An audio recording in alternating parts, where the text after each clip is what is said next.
To start off the forging on this knife, I heated up a piece of spring steel and put it between the dies of the pneumatic power hammer.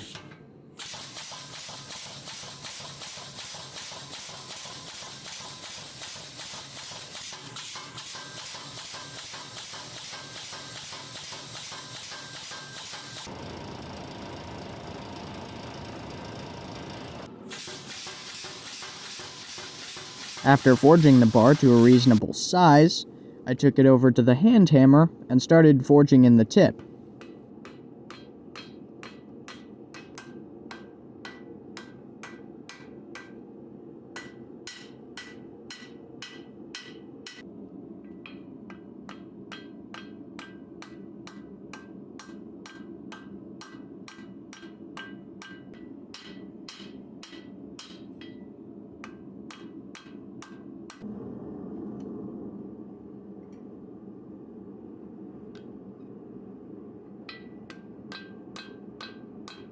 After forging the bar of steel to a satisfying point, I traced out a paper template of the knife shape I wanted onto the anvil to reference during further forging.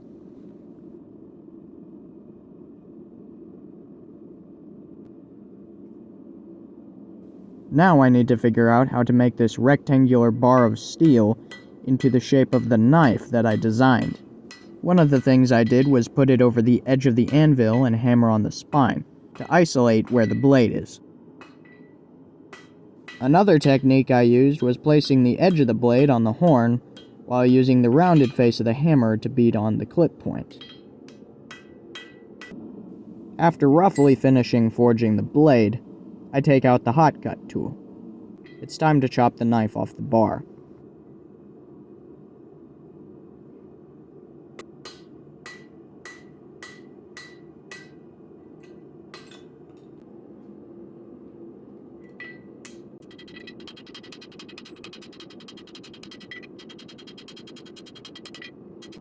The difficulty of straightening a blade is only surpassed by the importance of it.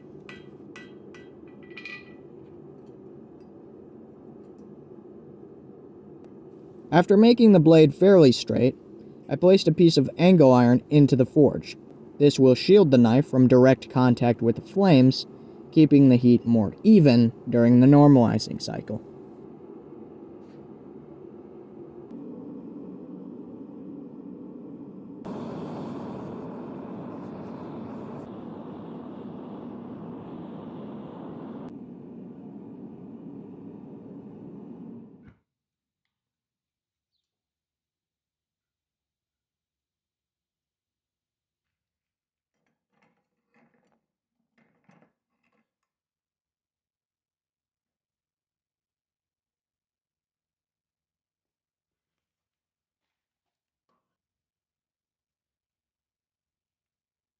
I once again used the paper template to trace out the shape of the knife, this time on the knife, and moved on to profiling. A job mostly reserved for police officers, but bladesmiths can do it too.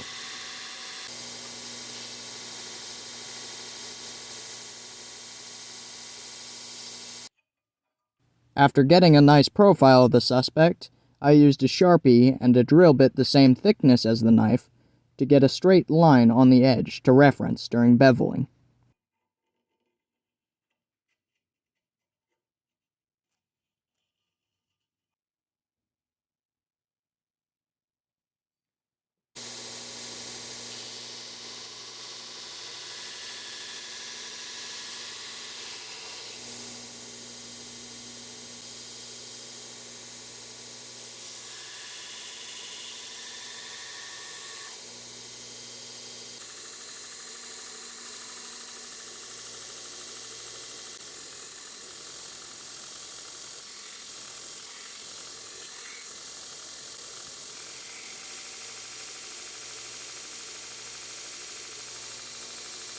Now comes the dreaded quench, when many things can go wrong.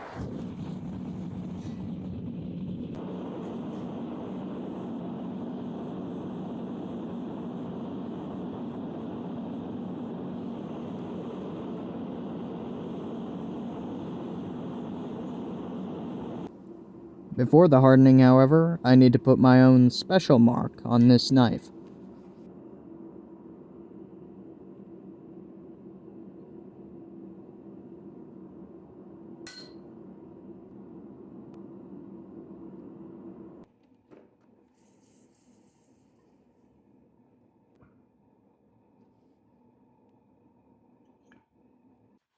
After cleaning the oil residue off, I placed the knife in the toaster oven for 2 hours at 400 degrees Fahrenheit. I had to clean it off because my mom doesn't like the smell of burning oil in her kitchen. I still don't know why.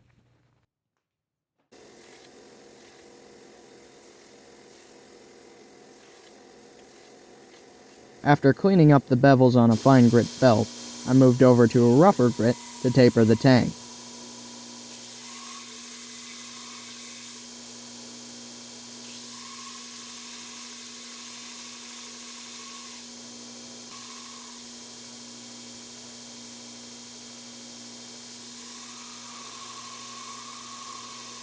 After completing that, I marked the places on the tang that I wanted to drill holes. This is where pins will go, which will secure the handle scales to the blade.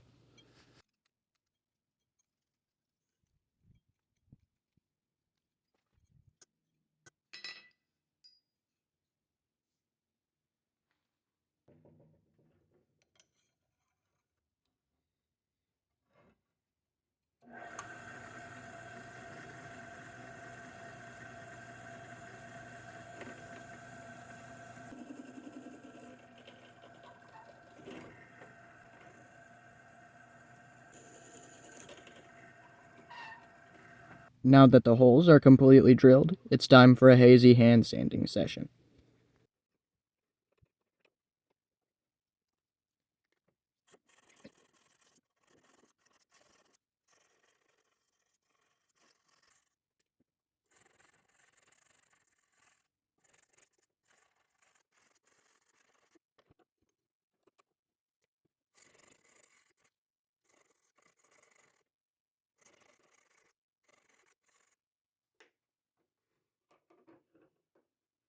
After finishing the blade with some 220 grit sandpaper, I placed it in ferric chloride to darken the blade. This will prepare it for the stonewashed finish I'll add later.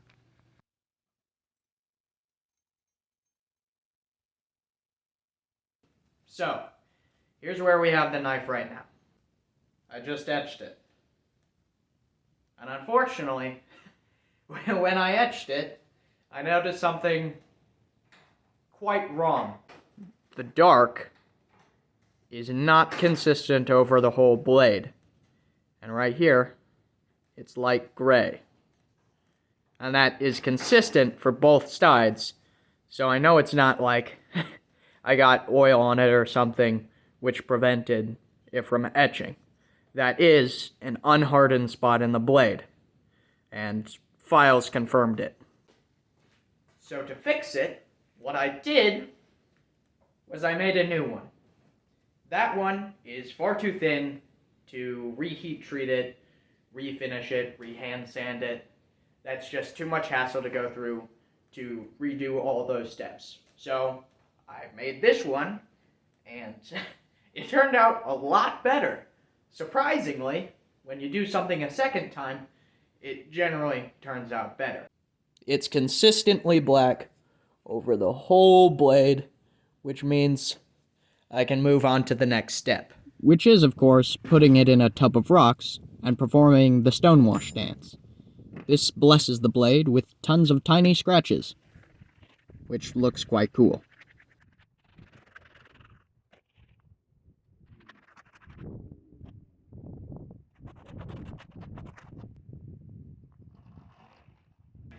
And there it is. A completely stonewashed knife. It's basically finished at this point. All it needs is a desert ironwood handle.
After completely finishing the tops of these scales, I went over to the belt grinder and used the contact wheel to cut little grooves in both the scales and the tang of the knife. This will help when I epoxy the blade together to hold everything in place.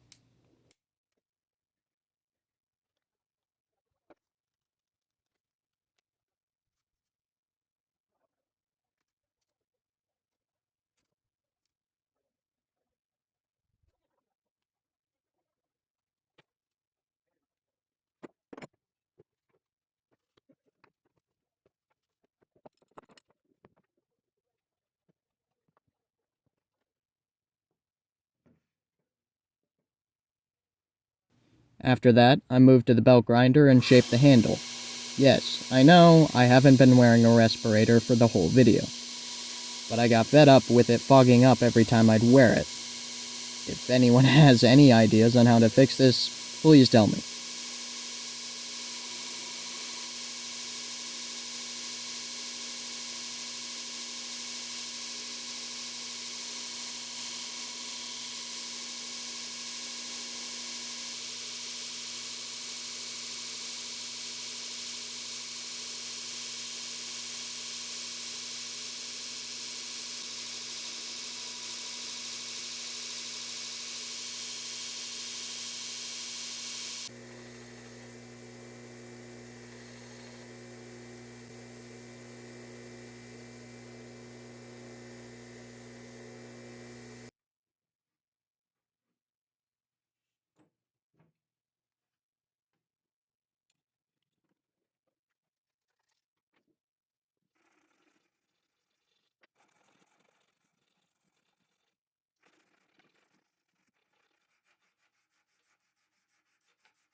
Voila!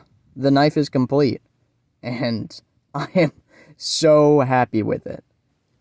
If you enjoyed this video, you can subscribe, like, share this video. All of those will help me tremendously. This was yet another custom order, so if you want your own knife to be featured in one of my future videos, my socials are in the description below.